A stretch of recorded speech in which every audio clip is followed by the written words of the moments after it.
Allá por el mes de agosto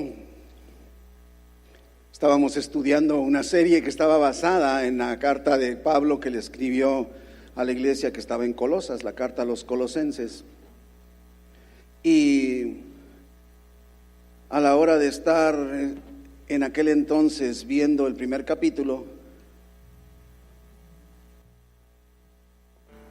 en los primeros versículos, del versículo 15 en adelante, dicen los expertos que lo que Pablo está haciendo es poner la letra de un canto. Entonces, que en realidad como que puso la letra de un canto cristiano de aquel entonces, lo transcribió en su carta. Y al estar preparando en aquel entonces el material para esa serie, sentí en mi corazón, al estar leyendo esta porción de Colosenses, brotando un llanto y vino a mi mente mi hermano Rubén.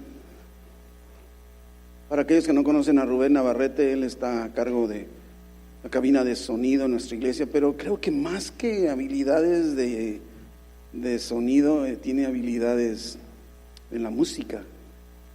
Y le dije,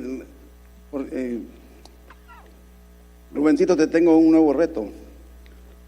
Y entonces le dije, ¿por qué no preparas un canto de estos versículos? Porque en realidad eran un canto, ponle música. Y surgió lo que Dios inspiró en la vida de Rubén y que en su momento nos ministró, porque esto lo han escuchado, pero le pedí que el día de hoy lo compartiera de nueva cuenta. Es que mientras nos preparamos para escuchar el mensaje, el tema de hoy para nosotros, yo le invito a que reflexione sobre la letra de este canto y alabemos a Dios escuchando.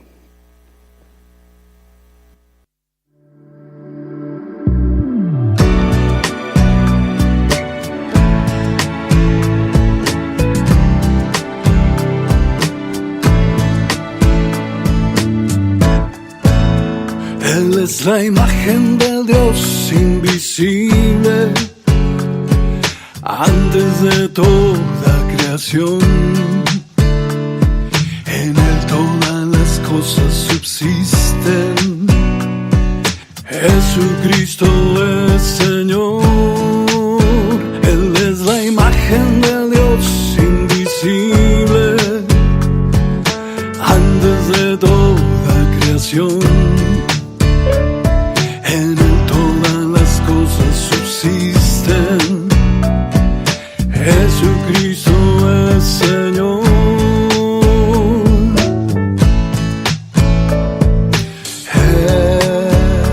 Jesús, el Creador de lo invisible y visible.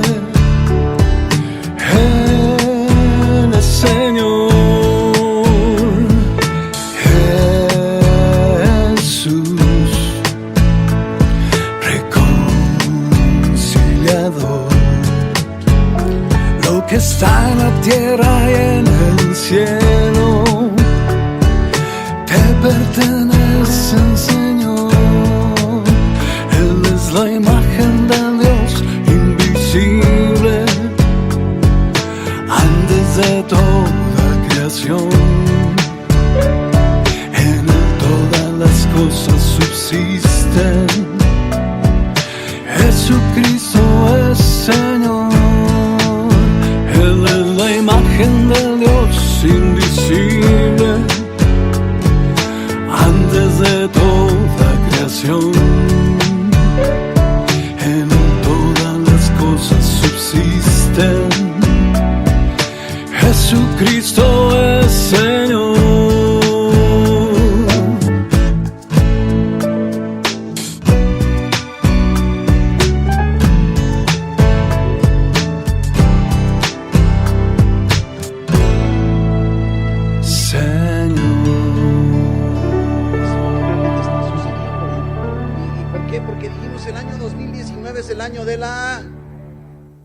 Profundidad, ¿verdad? Usted bien lo sabe. Estaba leyendo también un libro que hace años me tocó leer cuando usted todavía no había nacido, que es de Richard Foster, que se llama La celebración de la disciplina. Y lógicamente no se refiere a la disciplina de la corrección, sino está hablando de las disciplinas espirituales. Entonces, en este concepto de las disciplinas espirituales, lo hemos dicho una y otra vez, se refiere a aquellas herramientas, que Dios ha puesto a nuestro alcance para que podamos irnos a la profundidad. Las disciplinas espirituales como la oración, como leer la Biblia, meditarla, estudiarla, el venir como iglesia a adorar juntos, a adorar a Dios, todo eso son parte de las disciplinas. El ayuno es una disciplina. Son disciplinas que no nos llevan al cielo si no las practicamos aquellos que ya vamos al cielo porque hemos puesto nuestra fe en Cristo Jesús, y nos ayudan, nos sirven de herramienta para madurar, para crecer. Y Richard Foster quedó algo muy grabado. Yo recordaba, empecé a buscar porque me acordaba que había dicho algo, y hasta que lo encontré, dice: la superficialidad es la maldición de nuestra era. La superficialidad. ¿No se ha fijado que en el mundo cristiano nos hemos vuelto superficiales? Es raro ahora ver a cristianos apasionados. Nos cuesta trabajo inclusive hasta distinguirnos. De repente, de meses o de años de conocernos, tú eres cristiano y tú también. Ay, bueno, órale, ¿verdad? O sea, ¿por qué? Porque hace falta algo, estamos en lo superficial. Y estoy convencido que uno de los principales problemas de la vida cristiana es precisamente que vivimos bajo la doctrina de la satisfacción inmediata. Disfrute ahora, pague después. Y estamos buscando, acercándonos a la vida cristiana en el mismo formato, como si fuera tarjeta de crédito. Vengo a Cristo para disfrutar ahora y ya después pago el precio, ¿no? Y este no es el concepto. Necesitamos movernos más allá de la superficialidad, irnos hacia las profundidades, explorar las profundidades del reino espiritual, del reino de Dios. Y hemos estado hablando acerca de uno de los factores que nos limitan en nuestra profundidad. Tiene que ver con el hecho de nuestra identidad. Que si no sabemos verdaderamente quiénes somos, para qué estamos aquí y a dónde vamos, entonces lógicamente no hay nada que nos impulse a sumergirnos. ¿Cuál es el sentido? Pero conforme vamos descubriendo quiénes somos, nuestra identidad en Cristo, entonces podemos ir siendo impulsados o dejarnos impulsar por el Espíritu hacia la profundidad. Ahora, pero el problema también radica en el otro lado de la moneda. Porque si tú o yo decimos que mi identidad está en Cristo y yo no sé por el otro lado quién es ese Cristo, entonces mi identidad, aunque la sepa, a lo mejor tampoco pierde mucho, a lo mejor también pierde valor, pierde importancia, y sigo viviendo en la superficialidad. ¿Por qué? Porque Cristo, sí, Cristo, Jesucristo. Y mientras no comprendamos claramente quién es Jesús, lógicamente estaremos viviendo en la superficialidad. Tenemos que conocer a aquel que nos da nuestra identidad. Aquel que nos da nuestra identidad. ¿Quién es Jesús? Y de ahí viene el tema, el título de nuestro sermón de hoy. ¿Quién es este? En el Evangelio de Marcos, en el capítulo 4, encontramos un pasaje que lo encontramos también en los otros evangelios sinópticos, pero es un pasaje en donde los discípulos de Jesús van en una lancha, en un barco, ¿sí? ¿Qué tiene de extraordinario que unos pescadores, unos marineros anden en barco? Raro que ande yo en una lancha porque me vomito, ¿verdad? Pero que los marineros anden en una lancha, en una barca, no es nada extraordinario. Y tampoco es nada extraordinario que los marineros andando en una lancha sean atacados por una tormenta. O sea, ¿qué tiene de raro para un lugar en donde acostumbraba a haber tormentas? Es que no estamos encontrando, no es agradable la situación, pero no es inusual. ¿Cuántas circunstancias tú y yo enfrentamos que no son agradables, pero no son inusuales? Cada mes tengo que batallar para pagar la renta. No son inusuales, son continuas, no son agradables. Tampoco se trata de decir, pues es lo mismo. Pero es lo que están encontrando estos discípulos. Estoy hablando de Marcos 4. Y entonces lo que sucede ahí en particular, no tiene que buscarlo porque este no es el pasaje de nuestro sermón de hoy.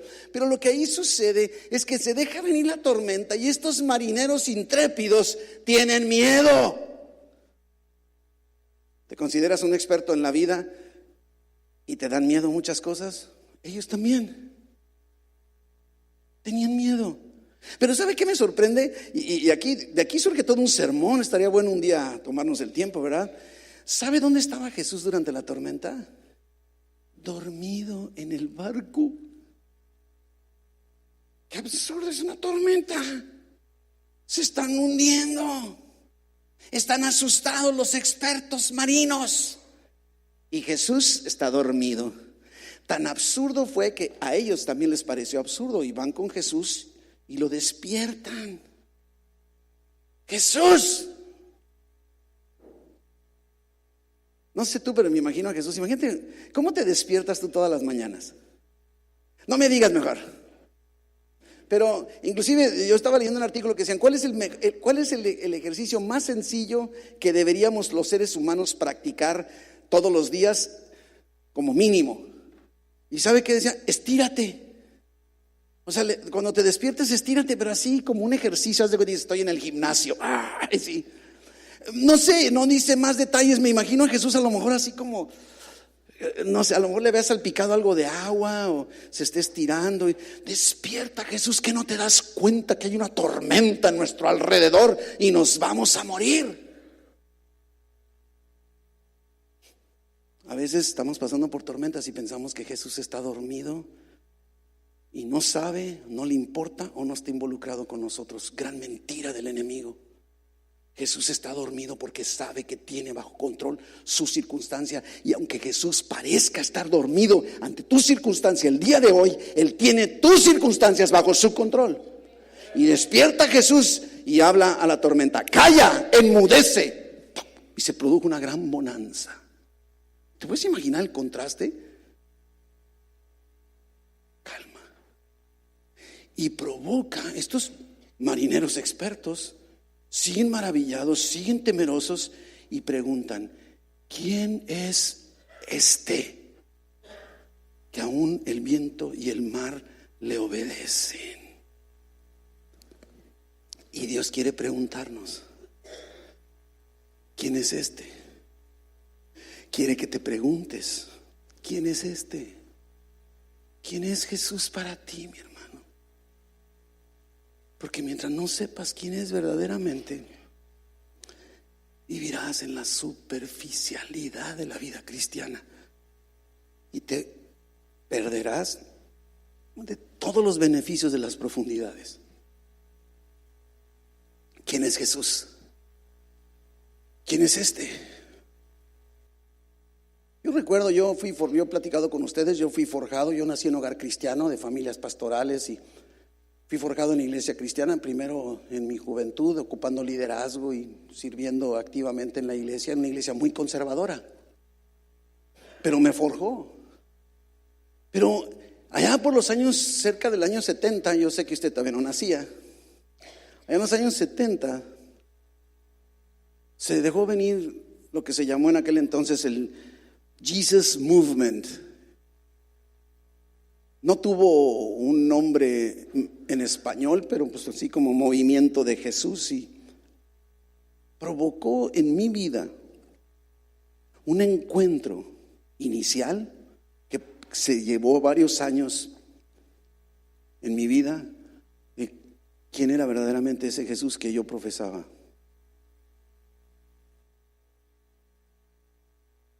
Y produjo este movimiento, inclusive que hubieran cantos diferentes. En lugar de himnos empezaron a surgir lo que en aquel entonces se llamaban los coritos. ¿Quién recuerda los coritos? Son de mi edad ustedes, ¿verdad? No, no es cierto. Y algunos entonces se quedaron identificando a Jesús en base a la letra de ciertos coritos solamente. Otros a lo mejor pueden ir un poco más allá y ver a Jesús como un amigo, como un ayudador. Inclusive lo hemos platicado, debemos siempre estar teniendo cuidado que nuestra alabanza, nuestra adoración a través de la música no esté centrada en lo que Dios, nada más en lo que Dios ha hecho en mí, sino en lo que Él es.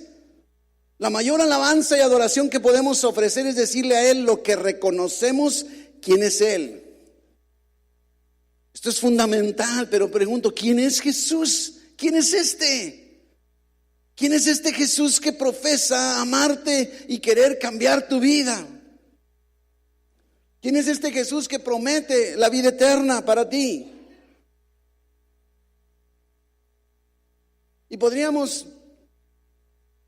preguntarnos, podríamos meternos, bueno, ¿quién es Jesús verdaderamente? Pues podríamos decir con toda certeza, y creo que aquí todos coincidiríamos, seas cristiano o no, y no importa el grado de superficialidad o de profundidad que te encuentres, podríamos decir que Jesús es el hombre más importante de toda la humanidad. Inclusive nuestra historia está dividida en antes de Cristo y después de Cristo. Y si todavía analizamos lo que son libros, pinturas, cantos, todo el arte en general y de todo tipo de artes, bueno, se ha escrito, se ha pintado, se ha dibujado, se ha creado arte de Jesús más que de cualquier otro hombre en la historia. No solo eso, Jesús es el hombre más importante del cristianismo. Tiene que serlo, si no, no sé. ¿Qué sería? Jesucristo. Jesucristo inclusive viene siendo un nombre combinado en hebreo y en griego. Jesús, Cristo. Y Jesús viene del hebreo, que significa lógicamente Dios salva. Y Cristo viene del griego, que significa lógicamente, significa en este sentido el ungido. El ungido. Jesús es la vida. Jesús es el propósito, es el poder del cristianismo, de la vida cristiana. Y toda nuestra existencia, mis hermanos, va a depender de quién es para nosotros en realidad Jesucristo. Y por eso es importante que lo sepamos. ¿Quién es este? ¿Quién es este? ¿Quién es este? ¿Quién es Jesús? Inclusive eso fue lo que le preguntó Jesús a sus discípulos en Mateo 16. Tampoco lo vea porque el sermón no está basado en Mateo 16 tampoco. Y Jesús les dice a sus discípulos, ¿quién dicen la gente que soy yo? Dicen ellos, ¿sabes qué nos dicen? Que tú eres un gran maestro, qué bárbaro, que enseñas pero de lujo. Otros que eres un buen profeta. Oye, de veras, otros dicen que a lo mejor tú eres el profeta fulano, mengano. Pero luego Jesús da un giro a la pregunta. Una pregunta que te lanza Jesús a ti en esta tarde. ¿Y ustedes quiénes dicen que soy? Pedro, inspirado por el Espíritu Santo, contestó. Y a veces pudiera ser que tú y yo copiemos la respuesta de Pedro para vernos más profundos. Porque Pedro dijo, tú eres el Cristo, el Hijo del Dios viviente. ¿Sabes lo que está detrás de esa afirmación? Con razón Jesús le dice, ¿sabes qué? Bienaventurado Pedro, porque esto que acabas de decir no te lo reveló ni carne ni sangre, sino mi Padre que está en los cielos. Él fue el que te habló, o sea, por el amor de Dios. Agarra la onda. ¿Quién es este? Si tuvieras que responder, ¿qué contestarías? Porque el problema es que todo el mundo tiene un concepto o una impresión, una idea muy personal de quién es Cristo. Y todas pudieran ser buenísimas. Oh, Jesucristo fue un gran hombre. ¿Sí, cierto? Claro que sí. Jesucristo es un ser espiritual. Sí. Una fuerza espiritual. Bueno, mientras no le quites la calidad de persona. Jesucristo fue un gran ejemplo. Claro que sí, un gran ejemplo. Los testigos de Jehová, por ejemplo, dicen que es solo uno de tantos seres creados por Dios. Es uno de tantos ángeles. ¿Sí? Los mormones dicen que inclusive es nada más otro ángel o uno más. Y por lo tanto, fíjese al grado que llegan, por lo tanto, como es otro ángel, como de todos los ángeles que Dios creó, es hermano de Lucifer. Nomás observe cómo una afirmación que no tiene fundamento nos puede conducir a posturas equivocadas totalmente. Los de la ciencia cristiana dicen que Jesús no es Dios. Los musulmanes afirman que es solo un profeta más, pero inferior a Mahoma. El hinduismo afirma que es uno de tantos hombres santos iluminados en la historia de la humanidad. ¿Será eso? ¿Quién es este? ¿Quién es este? ¿Quién es Jesús para ti? Ahora, eso dicen todos ellos, y podríamos aquí cada uno, a lo mejor conforme estamos, cada uno tendríamos una opinión diferente y podrían ser muy buenas unas, otras muy disparatadas, otras equivocadas, no sé. ¿Quién es este? Vamos buscando no lo que decimos nosotros, sino lo que dice la Biblia. Y es por eso que hemos estado, en el mes de febrero, hemos estado estudiando el capítulo 1 de Colosenses. ¿Cuánto hemos obtenido de Colosenses 1, verdad? ¿Sí? ¿O no ha venido? Inclusive el versículo clave de toda la carta de Colosenses es el versículo 18. Toda la carta está basada, o sea, más bien el versículo fundamental clave que da la clave de todo el libro o toda la carta es el versículo 18, que dice: y Él es la cabeza del cuerpo, que es la iglesia, hablando de Jesús, el que es el principio, el primogénito de entre los muertos, para que en todo tenga preeminencia. La preeminencia, la supremacía de Cristo. Aquí está el secreto. ¿Quién es este? ¿Quién es este? Y en estos versículos de hoy, del versículo 15 en adelante, es lo que acabamos de decir. Pablo está escribiendo en forma poética, está escribiendo la letra de un canto que acabamos inclusive de imaginarnos cómo sería con las habilidades y dones que Dios le ha dado a Rubén. ¿Quién sabe? Pero lo que sí es que no le está diciendo a los colosenses nada nuevo. Les está recordando lo que ya saben. Y yo me pregunto, ¿cuántos de nosotros como cristianos ya sabemos quién es Jesús, pero necesitamos ser recordados, afirmados, al grado que nos impulse a meternos en la profundidad de la realidad de quién es este? Así que vamos sacando algunas verdades de estas porciones. Estoy en Colosenses 1, versículos 15 en adelante. Y lo primero que entendemos dice que Él es la imagen del Dios invisible. Lo primero que podemos deducir como grande afirmación es que Jesús es el creador de todas las cosas. Y lo podemos decir muy a la ligera, pero tenemos que llevarlo a lo práctico. Nos dice que Él es la imagen del Dios invisible. La Biblia nos afirma una y otra vez que Dios es invisible. Nadie ha visto a Dios nunca y nadie lo podrá ver. Es lo que la Biblia nos enseña. Inclusive hay un pasaje hermoso que me muestra qué carácter tan increíble de mi Dios. Cuando Moisés quiere ver a Dios, le dice: ¿quieres ver a Dios? Dile, mi hermano, también tú dile. Y Dios le dice, ¿sabe qué le contesta en pocas palabras? Dios le dice: mira, ¿sabes qué? Si me ves, te mueres. Ahora, pero qué lindo Dios, porque dice: bueno, entonces déjame decirte algo. Te voy a esconder entre las piedras para que no me veas cuando pase, pero que sí veas por donde pasé. Y el impacto de la presencia de Dios fue tanta que una vez que pasó Dios, Moisés pudo ver por dónde Dios pasó. Dejó rastro. Oye, esto es increíble, pero no lo vio. ¿Cómo será Dios? ¿Cómo será Dios? ¿Cómo puedo tener una idea de la apariencia de Dios? ¿Cómo puedo saber cómo es Dios? Y a veces nos complicamos demasiado la existencia y sacamos teorías y fórmulas y principios equivocados, al grado que inclusive el mismo Jesucristo dice ahí en Juan, en el capítulo 1, versículo 18, dice el Evangelio: a Dios nadie le vio jamás. Nadie. Dice: el unigénito Hijo que está en el seno del Padre, Él le ha dado a conocer. El secreto está en Jesús. ¿Quién es este? ¿Quién es Jesús? Jesús es la imagen visible de aquel que es invisible. Solo debemos ver a Jesús. Y de Jesús tenemos más. Imagen. Fíjese que la palabra del griego original para imagen es lo mismo que utilizamos ahora, sobre todo en el cómputo, íconos. Eikon en el griego, que significa precisamente eso. Cuando nos vemos en el espejo, estamos viendo un ícono exacto de nosotros. Aunque no te agrade lo que ves en el espejo, pero te está revelando lo que eres. Es tu imagen. El espejo está lanzando tu imagen. Jesús es la imagen del Dios invisible. Nos está mostrando una imagen perfecta de Dios para que podamos verlo tal y como Él es. En el Evangelio de Juan, en el capítulo 14, tan es así que los discípulos no lo habían captado, y eso que estaban con Jesús, ellos sí estaban viendo directamente a Jesús.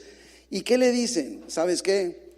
Muéstranos al Padre y nos basta. Ay, no quiere nada el angelito. ¿Y tu nieve de qué la quieres? Tomás le dice que no le dice así Jesús, pero el versículo 9 de Juan 14, Jesús le dice: tanto tiempo hace que estoy con vosotros y no me has conocido, Felipe. Felipe, déjame decirte algo. Iglesia, Dios te dice algo en esta tarde. El que me ha visto a mí, dice Jesús, ha visto al Padre. ¿Cómo pues me dices, muéstranos al Padre? Jesús es la imagen invisible de un Dios, la imagen visible de un Dios invisible. Pero no solamente es la imagen del Padre, Jesús es Dios mismo. Jesús es Dios mismo. En Juan 10, Jesús dice: el Padre y yo somos uno, somos lo mismo. Somos lo mismo. Por eso si ves a Jesús, estás viendo al Padre. Es precisamente la raíz de toda la afirmación. Jesús nos refleja el carácter de Dios. Es la imagen de Dios sin pecado. Mira, mi hermano, si quieres saber cómo actuaría o actuará Dios en tus circunstancias, solo ve a Jesús. Y tenemos los evangelios. Si quieres ver cómo Dios siente ante lo que estás pasando el día de hoy, ve a Jesús. Ve a Jesús. Si queremos ver cómo es que Dios actuaría, veamos a Jesús. Y si queremos saber qué siente o qué piensa Dios, ve a Jesús. Voltea a ver a Jesús. Pregúntate a ti mismo: ¿quién es este? ¿Quién es este? Y luego nos dice la segunda parte del versículo 15, que es la imagen de Dios invisible. Dice: el primogénito de toda creación. Y lo hemos enseñado una y otra vez. No confundamos primogenitura biológica con primogenitura espiritual. Primogenitura biológica es aquel primero que nace. Pero cuando está hablando aquí del primogénito de toda creación, no se está refiriendo al primero en nacer, porque entonces caemos en el error de algunos que dicen que Jesús es un ser creado por Dios, fue el primero de los creados. No es cierto, no se refiere a primero en creación en cuanto a orden, se refiere a la posición de más alto honor y de mayor autoridad. A eso se refiere. Su nombramiento. Inclusive en el Salmo 89 dice que Dios lo pondrá como primogénito. Es una asignación divina, es un lugar, es un estatus, es una posición. Y encontramos muchos ejemplos en la Biblia en los que los privilegios de la primogenitura fueron trasladados a aquellos que no eran los primeros en haber nacido. Usted puede ver a Abraham. ¿Quién fue el primer hijo de Abraham? No oigo. Dígame porque no me acuerdo. No siento. Dígame. Ismael. Ese es el primogénito biológico de Abraham. ¿Y qué fue lo que hizo Dios? Transfiere los derechos, los privilegios, la posición de primogenitura a Isaac. ¿Qué pasa con Jacob y Esaú? Tan es así que Esaú lo sabía y dice: hey, hermanito, dame de tus lentejas y te doy mi primogenitura. No, véndeme tu primogenitura, le dice Jacob a Esaú. Órale. Y se la vendió, y vaya que obtuvo todos los privilegios y los derechos de la primogenitura, aunque no era el primogénito biológicamente. Jesús no fue el primero en ser creado. Jesús es Dios. Es el primogénito en el sentido de que tiene toda la superioridad, no hay nadie por encima, tiene todo el lugar de importancia mayor que pueda existir. Cuando Jacob está ancianito, ¿se acuerdan? Jacob fue el papá de José el soñador. Y cuando ya va a morir Jacob, José el soñador ahora tiene dos hijos, Efraín y Manasés. Y entonces llega José sabiendo que a su papá le queda poco tiempo y quiere que el papá bendiga a sus hijos. Y en aquel entonces la bendición sacerdotal o la bendición del padre venía por la mano derecha. Es cosa de, puedes hacerlo con la izquierda, no te preocupes, pero era la forma en la que. Entonces José, sabiendo esta verdad, pone al primogénito suyo del lado derecho de Jacob y al segundo del lado izquierdo. Y le dice: papá, bendícelos. Él esperando que el papá pusiera su mano derecha sobre el primogénito biológico. ¿Y qué hace Jacob? Invierte y cruza sus manos y pone la mano derecha sobre el que no era el primogénito biológico, o sea, el segundo en nacer, y su izquierda sobre el que nació primero. Y José se enoja y le empieza a reclamar, como diciendo: papá, la estás regando, se me hace que ya estás senil, estás medio viejito. No sé qué estará pensando José, pero está preocupado. Dice: cállate, así va a ser. Lo que está haciendo en ese momento Jacob, con la autoridad sacerdotal que él tenía en ese entonces, está transmitiendo los derechos, los privilegios de primogenitura al segundo en nacer y no al primero. A eso se refiere. El primogénito de toda la creación es Jesús, no porque haya sido creado primero, sino porque tiene todos los privilegios, todo el poder, toda la unción de un primogénito. Esta es la realidad que tenemos que ver. Y si nos vamos al versículo 16, podemos seguir encontrando verdades que Jesús es el creador de todo. En él dice: fueron creadas todas las cosas. Todas las cosas. ¿Cuáles cosas? Todas las cosas. Dice Juan 1:1: en el principio era el verbo, Jesús, ¿verdad? Y el verbo era con Dios, y el verbo era Dios. Este era en el principio con Dios. Todas las cosas, fíjese que son palabras absolutas, todas, por Él fueron hechas.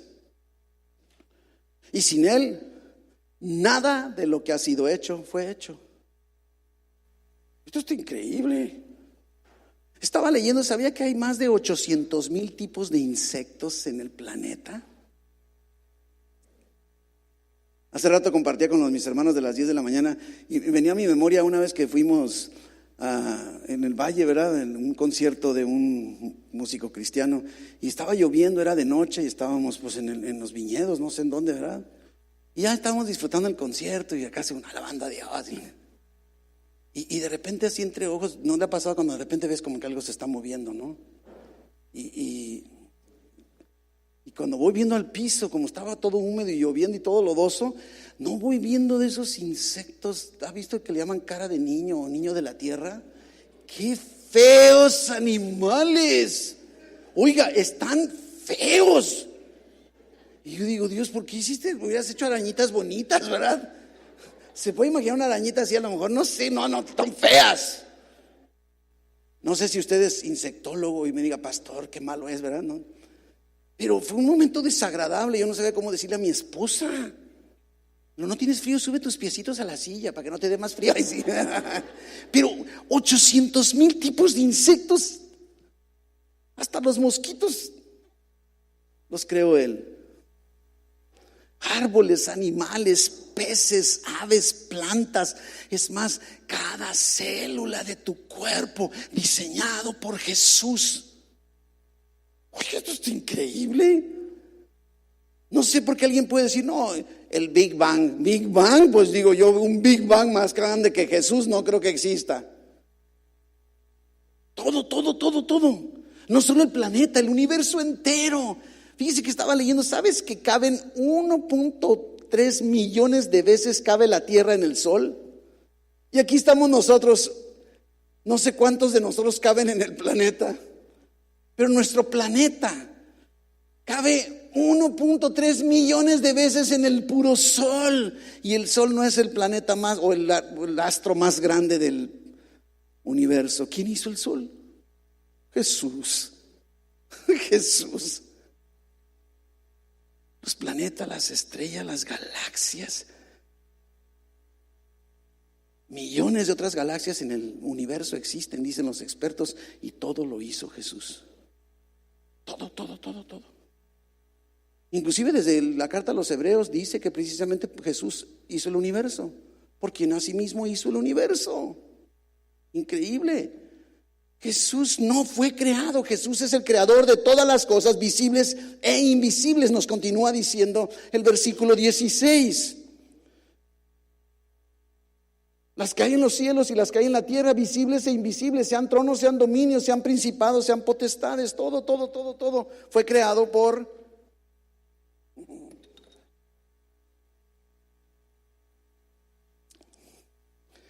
Aunque hay cosas que solo pueden verse con microscopio o con telescopio, son visibles. Hay cosas que sin lentes yo no veo nada, pero eso no quiere decir que no sean visibles. Pues hasta las invisibles y las visibles las hizo Jesucristo.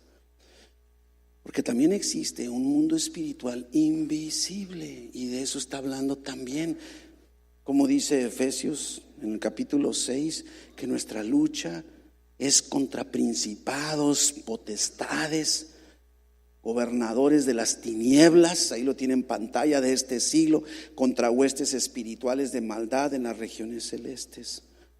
Todo fue creado por Jesucristo, incluyendo los ángeles. Y Jesucristo está sobre tronos, dominios, principados y potestades. Jesús está por encima de todos ellos. No le tengas miedo al mundo espiritual. Termina el versículo 16 diciendo: todo fue creado por medio de Él y para Él. Jesucristo es eterno. Jesucristo es el eterno. El versículo 17 dice que Él es antes de todas las cosas y todas las cosas en Él subsisten. ¿Quién es este? ¿Quién es este? Es antes de todas las cosas. Es el alfa y el omega, el principio y el fin. Y aunque tú y yo no lo veamos el día de hoy con toda claridad, un día se va a cumplir. Cristo viene de nueva cuenta, y dice la palabra de Dios en Filipenses 2 que toda rodilla se doblará y confesará que en el nombre de Jesús hay salvación y en nadie más. Es tu decisión si lo haces ahorita o te esperas a que Él venga y te arrodille a la fuerza. Pero todos nos arrodillaremos ante este Jesús supremo por sobre todo. Oh, bendito sea el Señor por ello. De Él y para Él y por Él son todas las cosas, dice carta a los Romanos. Pero dice, y Él es antes de todas las cosas y todas las cosas en Él subsisten. Jesús es quien sostiene toda la creación en equilibrio, está involucrado. Oiga, esto es como para meternos a la profundidad. Dice en Hebreos que Jesucristo sustenta todas las cosas con la palabra de su poder. Calla, enmudece y hubo bonanza. ¿Quién es este? Es Jesús, que sustenta todas las cosas con la palabra de su poder. No hay nada que lo detenga, no hay nada por encima de Él. Él es supremo por sobre todas cosas. Es un Dios eterno, es un Dios poderoso. Es mi Salvador. Lo que está enseñándonos. Jesucristo nos sostiene día a día. Es más, te has puesto a pensar: ¿por qué pudiste respirar ahorita que respiraste? Ya se aguantó la respiración, ¿verdad? Yo no estoy respirando. También platicaba en la mañana, me recordé cuando vivíamos en Ensenada. Resulta que tuve una caída y me fracturé la muñeca del lado de mano derecha. Y estamos hablando cuando yo tenía 5 años. O sea, no existía San Pablo. Es más, ninguno de ustedes existía todavía aquí en la tierra, yo creo. Y resulta que en aquella no estaba la tecnología tan avanzada, ¿sí? Ahora es diferente, ¿verdad? Pero resulta que a la hora que enyesaron el hueso chueco. Entonces el hueso estaba sellándose o soldándose mal. Cuando el médico lo ve, le dice a mis papás: tenemos que romper de nuevo el hueso para acomodarlo bien. Y como es muy doloroso, lo tenemos que dormir. Así que pues ni modo, la alta tecnología de aquel entonces. Bendito sea. ¿Hay alguien aquí, médicos, que sean anestesiólogos?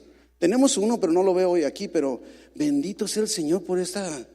Yo tantas gracias le doy por los anestesiólogos de hoy, porque en aquel entonces la ciencia no era tan avanzada. En aquel entonces, aquí hay un médico, aunque no anestesiólogo, pero no me dejará mentir.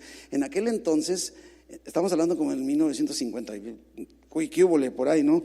Y te anestesiaban con éter. Entonces parecía que estabas en el campo de concentración de los alemanes.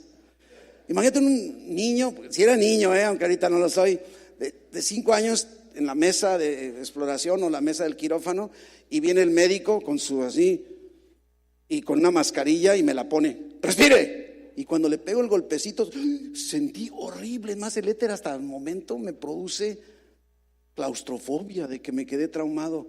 Respire. Y yo, no. Que respire, no. Y así quedamos. ¿Quién cree que ganó? Sí. Así con Dios, o sea, respira, no. Mi hermano puede respirar porque Él te lo ha permitido respirar. Y qué bueno que no respiramos éter, ¿sí? Qué bueno que respiramos oxígeno, ¿sí? ¿Por qué no te dio un infarto anoche?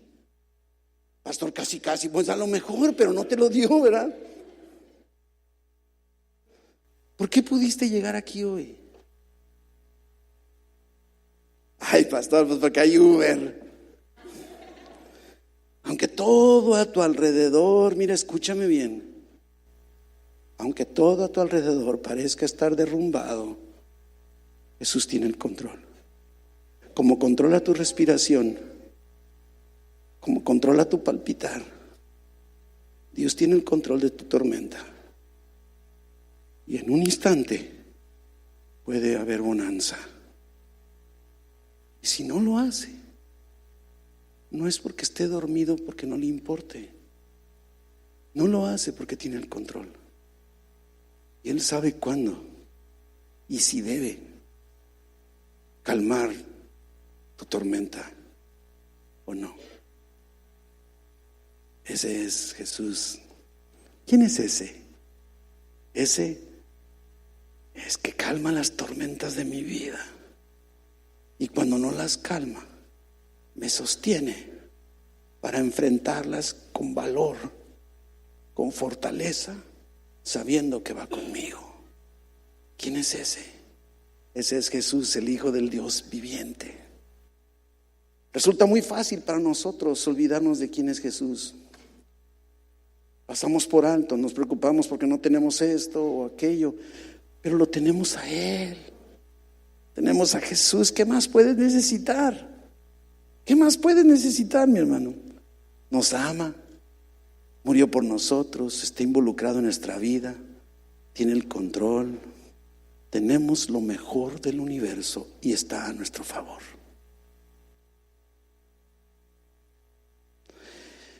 El domingo pasado inclusive vimos algunas características de este Jesús. ¿Se acuerda? Reconciliador de todas las cosas, ¿sí? Nos dice que es la cabeza de la iglesia, pero no la cabeza como un jefe, sino la cabeza que controla todo lo que sucede. Y a veces no le damos la importancia de vida a la iglesia, a la vida de la iglesia, a la necesidad de congregarnos como iglesia. Y muchos ven la iglesia como una actividad de fin de semana opcional. Si no hay otra cosa que hacer, pues ni modo, vamos a la iglesia, no hay otra cosa que hacer. Jesús es la cabeza de la iglesia. Es quien lleva, lógicamente, la conexión y control de todo lo que sucede, controla nuestras manos, controla todo nuestro ser. Al igual lo sucede en la vida de la iglesia, conectados con Jesús, para que en todo Él tenga la preeminencia, que Él tenga el primer lugar, nada por encima de Él, nada. Y la forma en la que tú y yo debemos responder es poniendo a Jesucristo en primer lugar en nuestras vidas. Antes que tu familia, Jesús. Antes que tu trabajo, Jesús. Antes que tus finanzas, Jesús. En la manera en la que usamos el tiempo, en la que usamos tenemos nuestros hábitos de alimentación. Ouch, ya me pegué yo solo. En los deportes, la televisión, la música que escuchamos. No te pongas a ver si debes o no debes, si está prohibido. Ponte a pensar quién es primero y qué dice de ti en cuanto a la música que escuchas, el internet, lo que ves en el internet, las redes sociales. Versículo 19 dice: por cuanto agradó al Padre que en Él habitase toda plenitud. Jesús es 100% Dios, 100% hombre. Y por eso es que sabe lo que sentimos. Es nuestro reconciliador, reconcilió consigo todas las cosas de todas partes. Qué increíble, qué increíble. Ese es Jesús, el Hijo del Dios viviente. Un Jesús, un Jesucristo que, tal y como vimos la semana pasada, ¿se acuerda que dijo? Nos ha librado de la potestad. Nos ha trasladado al reino de la luz, ¿se acuerda? Nos ha sacado de la potestad de las tinieblas, nos libertó, ya lo hizo, de las tinieblas a la luz, de la esclavitud a la libertad, de la condenación al perdón, del poder de Satanás al poder de Dios. Hemos sido trasladados de una vez por todas, ya estamos en el reino de Dios, pertenecemos, somos ciudadanos del reino celestial. Esto es lo que vimos la semana pasada, recuerdan, redimidos, libres de maldición, libres de esclavitud, perdonados, y nos ha trasladado al reino de la luz, ¿recuerdan? Y si no, en las redes puede encontrar el sermón del domingo pasado. ¿Quién es Jesucristo para ti, mi hermano? ¿Quién es este? ¿Quién es este? Dice versículo 21, y vosotros también, que erais en otro tiempo. Esto me gusta. Era, pero ya no soy. Extraños y enemigos en vuestra mente, haciendo malas obras. Ahora nos ha reconciliado en su cuerpo de carne por medio de la muerte, está hablando de Jesús, para presentarnos santos y sin mancha e irreprensibles delante de Dios. Éramos, ya no somos. Separados de Dios, extraños, enemigos, y ahora no. Todo estaba en nuestra contra y ya no. Estando en esa condición, Dios tomó la iniciativa y nos dio la salvación. Nos reconcilió con Él. Así que aterricemos. Y es importante, una y otra vez lo decimos cada domingo, no podemos cerrar un tema cada domingo sin darte la oportunidad. Si tú estás aquí en esta tarde y nunca has dado el paso de fe donde dices, yo quiero creer en Jesús como mi Señor, como mi Salvador, yo quiero ser reconciliado con Dios, no quiero estar en enemistad con Él, quiero que Él sea el que gobierne toda mi existencia, quiero que me dé el perdón de mis pecados, la vida eterna, porque nunca lo hayas hecho y quieres hacerlo hoy, levanta tu mano. Dios te está dando la oportunidad de que en medio de este sermón, que no es evangelístico necesariamente, hay una pausa para que tú reflexiones y digas, no estoy seguro, no tengo a Cristo en mi corazón, o a lo mejor hace tiempo lo hice y no sé, me he alejado. Hoy es tiempo de regresar a Jesús, ¿no crees? El autor y consumador de tu fe es el que va contigo en medio de tus tormentas, pero necesitas tenerlo en tu vida. Y dice con toda claridad el Evangelio de Juan que a los que creen en Jesús y le reciben como Señor y Salvador, Dios los hace hijos suyos. Y entonces, como hijos de Dios, podemos tener privilegios hacia nuestro Padre Celestial. ¿Quieres recibir a Jesús en esta tarde? Porque no lo has hecho antes, levanta tu mano. Levanta tu mano que digas, yo quiero recibir a Jesús.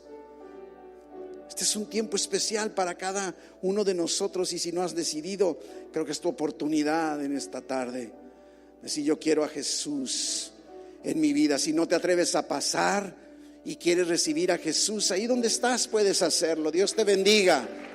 Dios te bendiga. Venga, esa oportunidad. Si hay alguien más, puede pasar. Nada más vamos a orar. Vamos a orar. Y si usted le da pena pasar, yo le invito a que ahí donde está, no tiene que pasar a fuerza, ahí donde está, repita esta oración. Vamos platicando con Dios y repita conmigo en voz alta. Dígale, Dios, en esta tarde, delante de tu presencia, te confieso todo mi pecado. Te pido perdón. Me arrepiento, Señor. Ya no quiero vivir así. Ven, Jesús, a mi vida. Te recibo como mi Señor, como mi Salvador. Y te doy gracias, Dios, porque en Cristo me has dado la vida eterna. Ayúdame para caminar como a ti te agrada de aquí en adelante. En el nombre de Jesús. Amén. Amén. Amén, bendito Dios. Si gusta pasar allá con Ivette para que le den un Nuevo Testamento, como un cierre condicionado o condicional a experimentar todas estas realidades de Jesús en nuestra vida. ¿Y de qué se trata? De que si en verdad permanecemos fundados y firmes en la fe y sin movernos de la esperanza del evangelio que hemos oído, el cual se predica en toda la creación que está debajo del cielo, dice, del cual yo, Pablo, fui hecho ministro. Y te digo, mi hermano, no te muevas de la esperanza del evangelio. No permitas que nada te aleje o te aparte del evangelio. Mis hermanos, la vida es difícil. Jesús no está dormido, indiferente. ¿Quién es este? Es Jesús, el Hijo del Dios viviente, que está involucrado en tu vida y que conoce cada detalle de tu existencia. Nada se le escapa, nada queda fuera de su alcance. No permitas, no dejes que nada ocupe su lugar, porque Jesús es preeminente por sobre todas las cosas. Y Dios quiere en esta tarde mostrar su poder y su favor en un área muy particular que Dios está hablando en este momento. Dios quiere ministrar a los enfermos en esta tarde aquí. Yo te voy a invitar, mi hermano, si tú estás experimentando un problema de enfermedad y estás anhelando, deseando, necesitando sanidad, ponte de pie ahí donde estás, ponte de pie. Yo necesito sanidad, ponte de pie. Ponte de pie, digas, hay algo en mi vida que necesita ser sanado. Es más, pudiera ser que no sea de enfermedad física, a lo mejor es un área de tu vida, a lo mejor es un pecado, un hábito que te está estorbando, que te tiene anclado. Pero esta es tu oportunidad. Oh, tenemos un Jesús por sobre todas las cosas. Mis hermanos, los que no se levantaron, acérquese con aquellos que están levantados. Ustedes y yo tenemos a la presencia del Todopoderoso en nosotros y podemos ministrar sanidad a los enfermos en este momento. No dejes que los que se pusieron de pie se queden solos. Acércate, no tengas miedo, no esperes más. Tú puedes, tienes al Espíritu Santo en ti. Impon manos, ora por los enfermos y declara el mover de Dios poderoso en ellos. Oh Padre bendito, te damos gracias por esta tarde. Mi Señor, gracias porque estás tan atento a nuestra necesidad que nos impulsas a orar unos por otros para traer sanidad a nuestros cuerpos. Oh Padre, tú conoces la condición, la circunstancia de cada uno de mis hermanos. Yo te pido en el nombre precioso de ese Jesús que confesamos, a ese Jesús que es prominente por sobre todas las cosas, aquel Jesús que es el Hijo tuyo, del Dios viviente. En ese nombre queremos pedirte que traigas sanidad, mi Dios, sobre los enfermos. Sana, sana, Padre bendito, en el nombre de Jesús. Espíritu Santo, ven con tu fuego, trae sanidad poderosa del Todopoderoso que es Jesús. Sana, Padre bendito, te lo pedimos y nos anticipamos dándote gracias, sabiendo que estaremos viendo y escuchando milagros y testimonios de tu mover poderoso. Te creemos, Jesús, te damos honra y gloria, porque tú eres Jesús, el Hijo del Dios viviente, y tienes nuestra vida en tu control. En el nombre de Jesús. Amén, amén. Puede tomar su lugar, denle un aplauso fuerte a Dios.